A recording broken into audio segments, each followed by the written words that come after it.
Hello students, welcome to the Brinda एडो। आज हम पढ़ने वाले हैं एक्सट्रैक्ट्स के बारे में।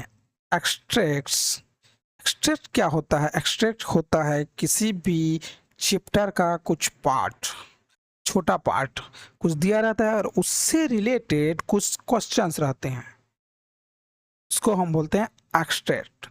तो आज हम क्लास 10th के poem not marble nor the gilded monuments, इस पोएम का कुछ एक्सट्रैक्ट पढ़ेंगे।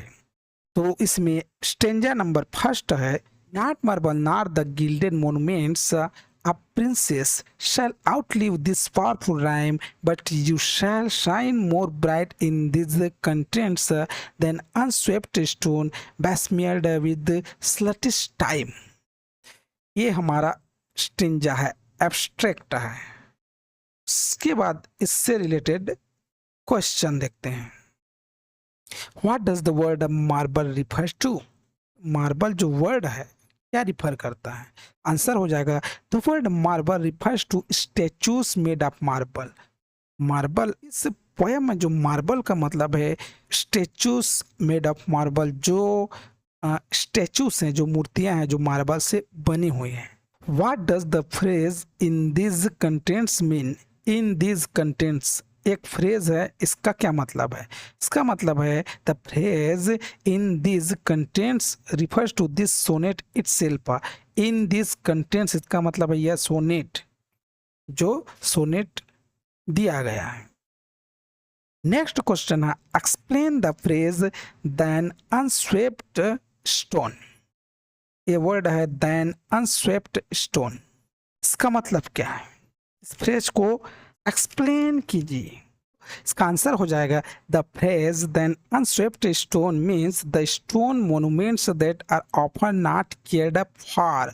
ऐसा मोन्यूमेंट्स, ऐसा बिल्डिंग जिसको ध्यान नहीं दिया, जिस पर ध्यान नहीं दिया गया है, इसका मतलब ये होता है।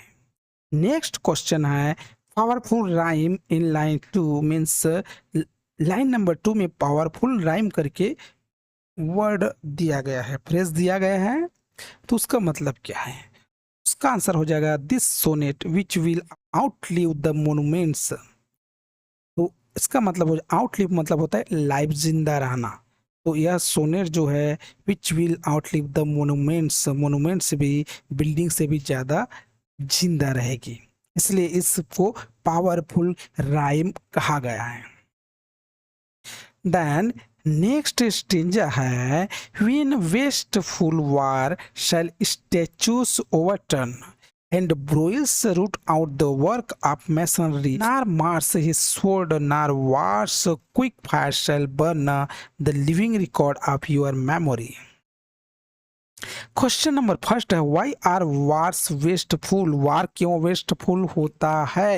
इसका आंसर हो जाएगा wars are wasteful as they bring upon death and destructions.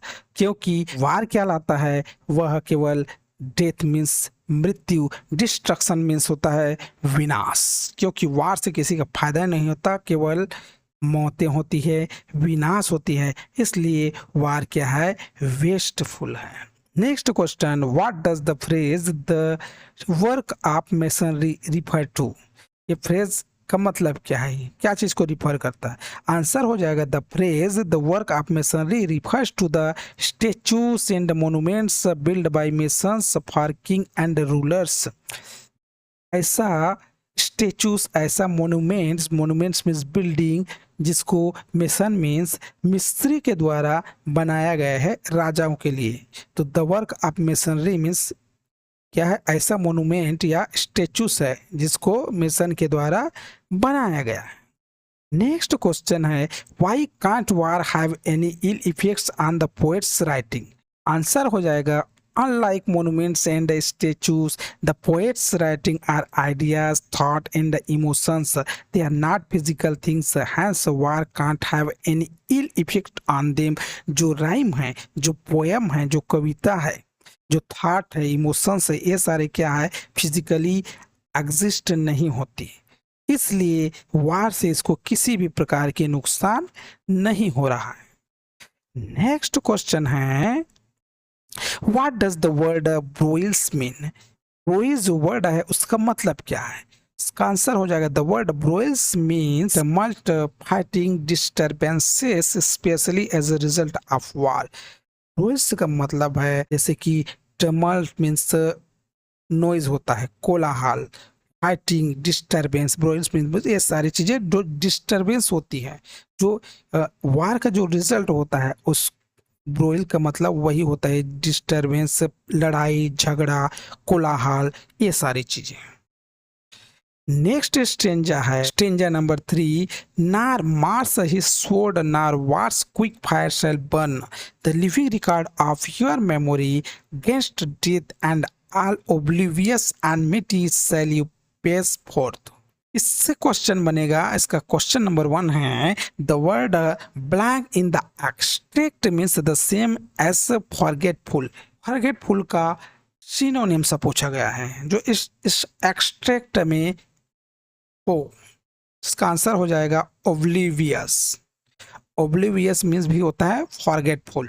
Next question है the word your represents. Your word किसको रिप्रेजेंट कर रहा है? इसका आंसर हो जाएगा the poet's loved one.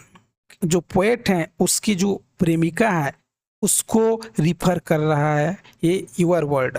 Next question है Mars in the above line is. Answer हो जाएगा the Roman god of war.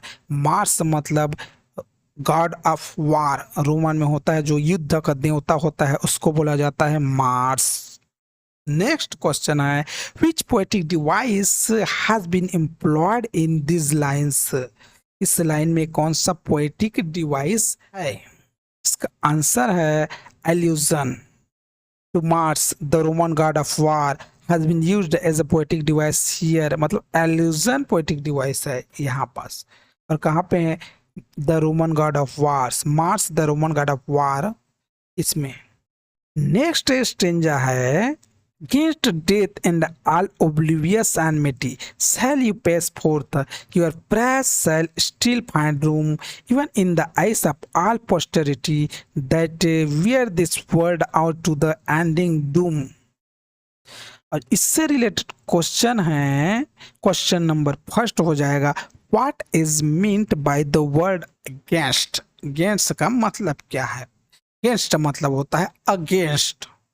Next question है explain your praise shall still find room. यहाँ एक फ्रेज है your praise self still find room, इसको explain कीजिए। तो इसका आंसर हो जाएगा through the phrase the poet wants to say that his loved one would receive praise from future generations due to the poet's sonnet. जो future generation है, जो poet है उसके जो प्यार है उसको रेस्पेक्ट करेगा, उसको जानेंगे। किस तरीके से जानेंगे? इस सोनेट के माध्यम से जानेंगे। तो नेक्स्ट क्वेश्चन है what does the word doom refer to. Doom का मतलब क्या है? इसका आंसर हो जाएगा the word doom refers to the last day of judgment. जो लास्ट जजमेंट डे होता है उसको कहा जाता है डूम। नेक्स्ट क्वेश्चन है how will the poet's loved one pass forth against death and oblivious enmity। Answer है the memory of the poet's loved one will pass forth against death and oblivious enmity because the person will remain alive in the lines of his poem। next stanza है so till the judgment that yours arise you live in this and dwell in lovers eyes। यहां से question बनेगा, पहला question है you live in this, what does this refer to. ये जो phrase है इसमें दिस वर्ड क्या चीज को रिफर करता है? इसका आंसर हो जाएगा the word this refer to this poem or verse. This मतलब या पोएम के बारे में बात कर रहे हैं। नेक्स्ट क्वेश्चन है when does the poet expect that his beloved shall arise. Poet कब एक्सपेक्ट कर रहा है, उम्मीद कर रहा है कि उसकी जो बिलव्ड है, उसकी जो प्रेमिका है वो उठ आएगी। इसका आंसर है the poet's loved one shall arise on the day of the last judgment day. उसकी जो प्रेमिका है वह लास्ट जजमेंट डे के दिन उठेगी। नेक्स्ट क्वेश्चन है what is meant by the word dwell. Dwell word का मीनिंग क्या है, उसका मतलब क्या है? इसका आंसर हो जाएगा the word dwell means to remain or reside. ये ड्वेल वर्ड का मतलब है रहना या निवास करना। नेक्स्ट क्वेश्चन है what did till the judgment refer to. Till the judgment ये जो फ्रेज है ये क्या चीज को रिफर करता है? आंसर हो जाएगा the phrase till the judgment refers to doomsday or the day on which the last judgment will occur. Doomsday को रिफर करता है जिसको लास्ट जजमेंट डे कहा जाता है।